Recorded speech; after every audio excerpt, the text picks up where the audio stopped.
Okay, so now we'll begin the question and answer component of tonight's forum.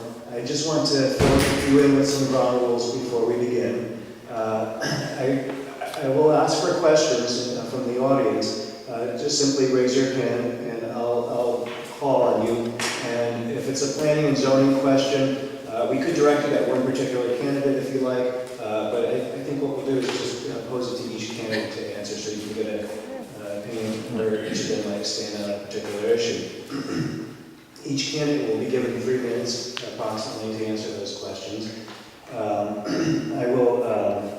I could begin if there's no immediate questions here. We've got a list of some pre-selected questions that might just start the conversation going, and if it sort of triggers off a question in your mind, feel free to just raise your hand, and when you're done speaking, I'll call on you.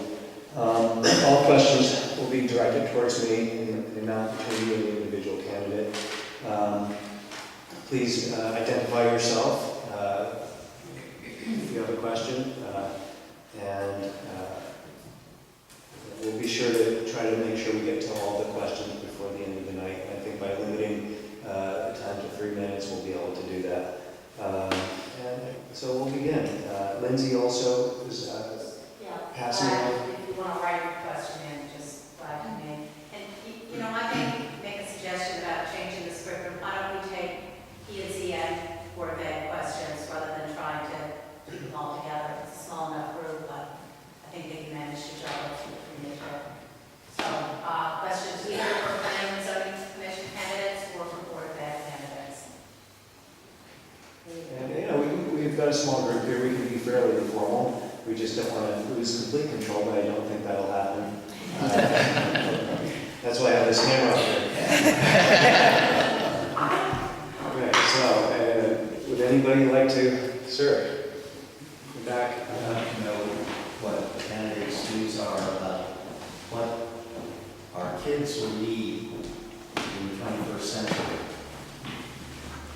What Woodstock should be doing to help them get what they need.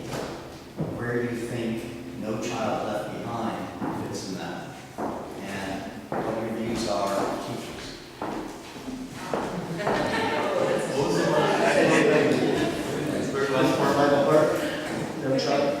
Well, that's No child left behind. We missed it. No Child Left Behind and teachers. Good. Well, we'll start with Cliff. I thought it was John. I could actually stretch this over if you like. Okay, let's see if I can remember all the questions. The first one I think was mostly had I think to do with technology, or what do our kids need for the 21st century? What are the kids looking for, or what do we want to do as a Board of Education?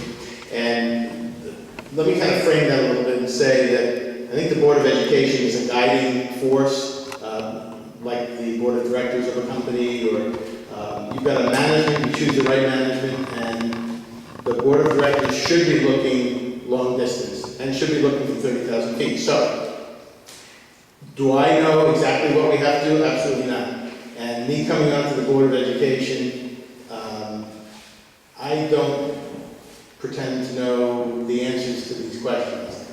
But I do know, I know how to ask questions, and I know that we do need to have for example, Woodstock Academy has a 21st century committee.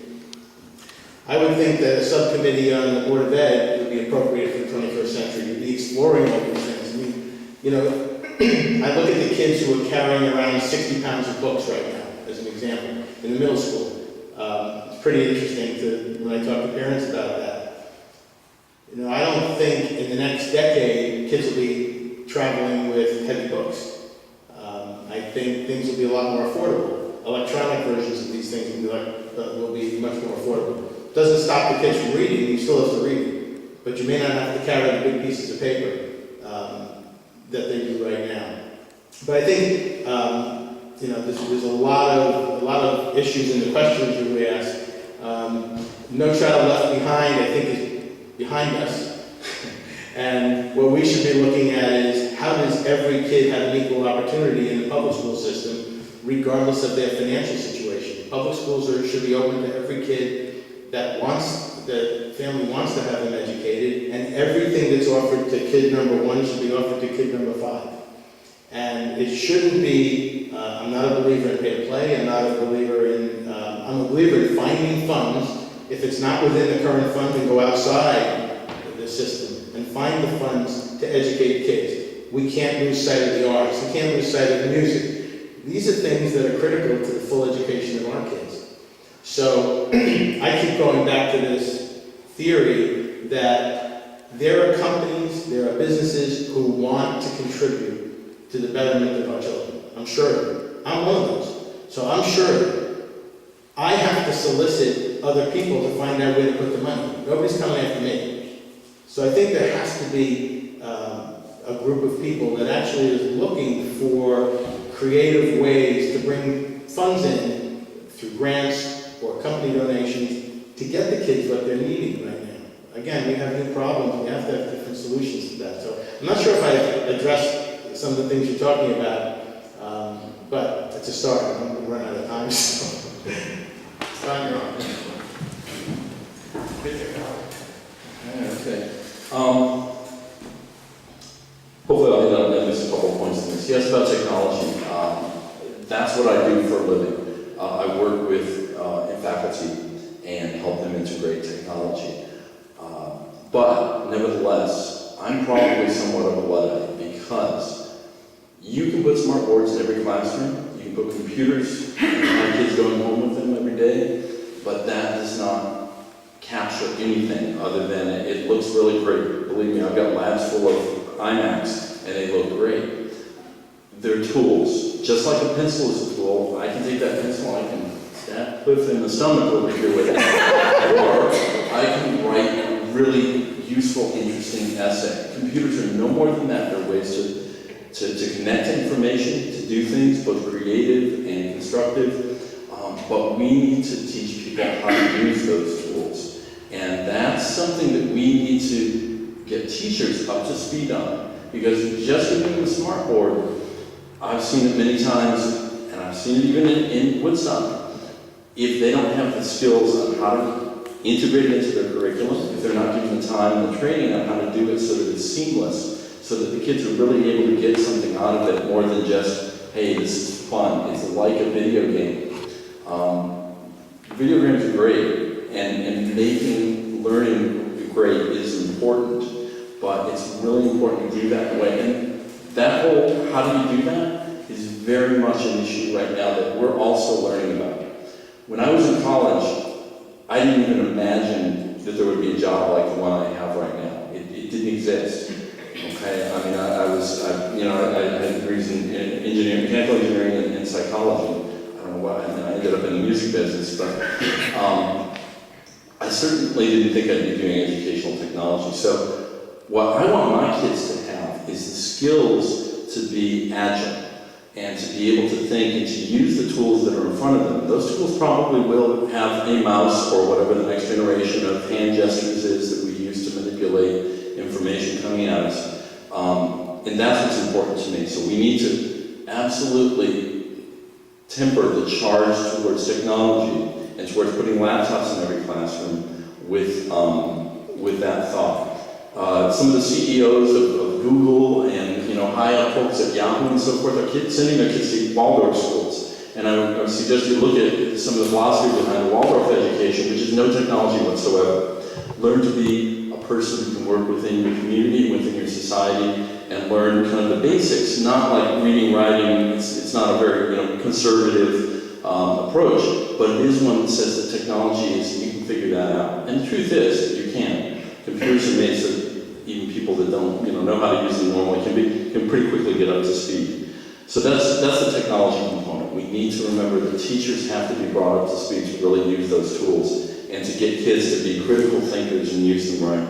No Child Left Behind, and now Obama's race to the top. Well, I'm sorry, I think both of those are ridiculous. The real research that's out there right now says that teaching kids how to do multiple choice tests teaches them how to do multiple choice tests. There is so much more to teaching. And if you just think back about the important teachers in your lives, there's so much more to teaching than just getting test scores. and hitting certain national standards. And the real research that's out there, not the research that's been, that's been kind of pushed forward by sort of a corporate agenda that's out there in education. Bill Gates will tell you a lot about education. Where he figured all that out, who knows? Other than the fact that he's one of the wealthiest people in the world. But we're all listening to him. I would suggest you read, somebody whose work I've been reading a lot is Diane Ravitch. She recently wrote a book called Death and Life of the Great American School System.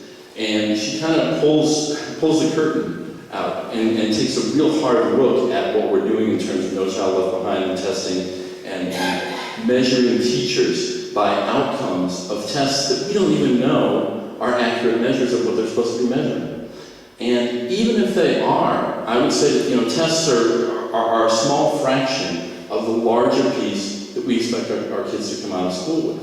What I want my kids to come out of school with. Because again, we can test on certain basics, and that's great, and there's only one right answer for math. But if all I knew was math, I would probably be unemployed right now. If I knew just certain very, very specific things, I wouldn't have that agile, that ability to think out of the box and to deal with the job that I have now, to go from working and dealing with bands and selling music to dealing with faculty and teaching them how to use Blackboard or other online applications.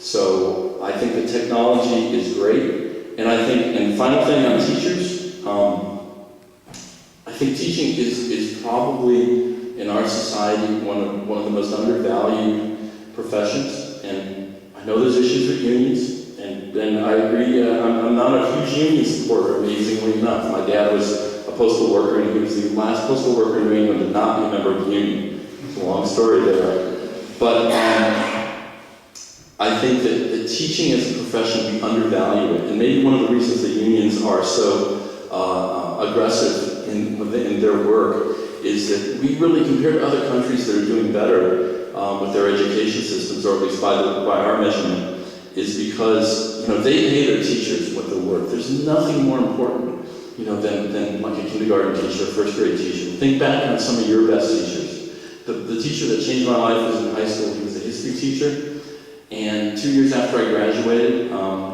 he ended up going into the insurance industry, and that's an absolute tragedy. We need to keep good people in education. We need to find measures for them that are not just what are their kids getting on the test score in a particular year, but look at them in ways that only really the administrators that are there all the time and their peers and their students really can measure. So those are some of my thoughts on it that are kind of general, but what do we have?